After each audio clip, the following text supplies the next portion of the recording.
Last October, Category 5 Hurricane Matthew completely devastated the small nation of Haiti, leaving in its wake a decimated water and sanitation system, severe damage to 80% of buildings and infrastructure, and more than 840 people dead. The poorest country in North America was forced to postpone elections and begin the slow process of rebuilding its coasts and ports, which are responsible for most of Haiti's economic activity.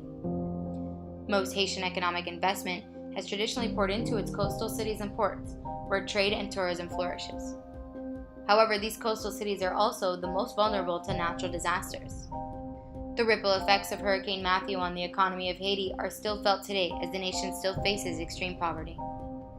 Across the world in the Indian Ocean, they face similar destruction by tsunamis. The 2004 tsunami of the Indian Ocean affected 14 countries, leaving 227,898 people dead or missing, and over 1.7 million displaced.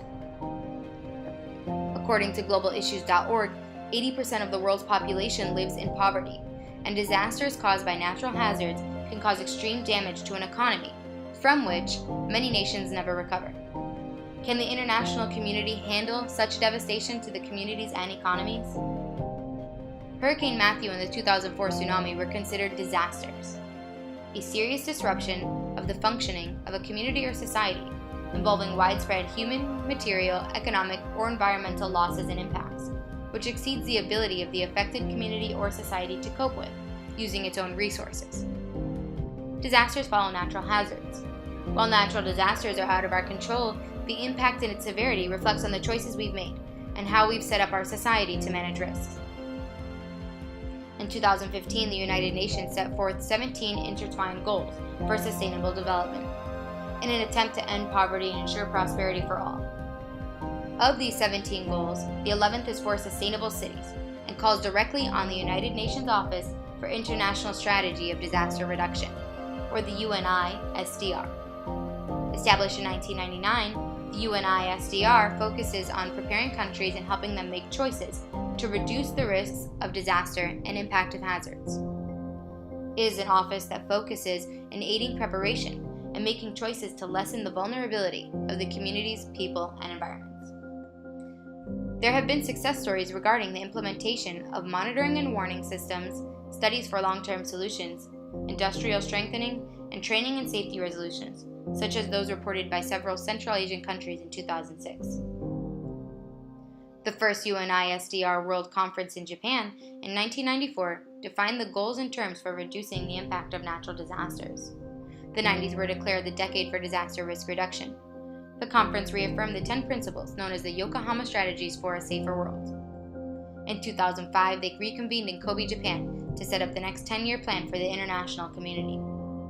This meeting focused on the International Early Warning Program after the 2004 Indian Ocean tsunami that left so many dead.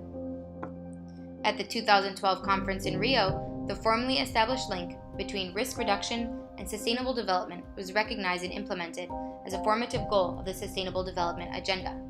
Disaster risk reduction is essential if development is to be sustainable for the future. The Third World Conference in 2015 in Sendai established with common goals with 4 priority areas, with a focus on addressing improved preparedness and aftermath effectiveness. The 2015 Paris Agreement on Climate Change showed a further international concern on disasters from natural hazards. This is when the Office for Disaster Risk Reduction was part of the General Assembly's Sustainable Development Goals. As we can see in recent times with destruction to the Caribbean islands and even the states of Florida and Texas during the hurricanes of September 2017, the prevalence of disaster risk reduction is not lost amongst the world. The lack of preparedness resulted in mandatory evacuations and devastated economies of the impoverished areas. For sustainable development and poverty eradication to occur, we must emphasize preparedness and recovery from natural hazards, so nations facing natural disasters can lessen the blow to their economies and to their citizens.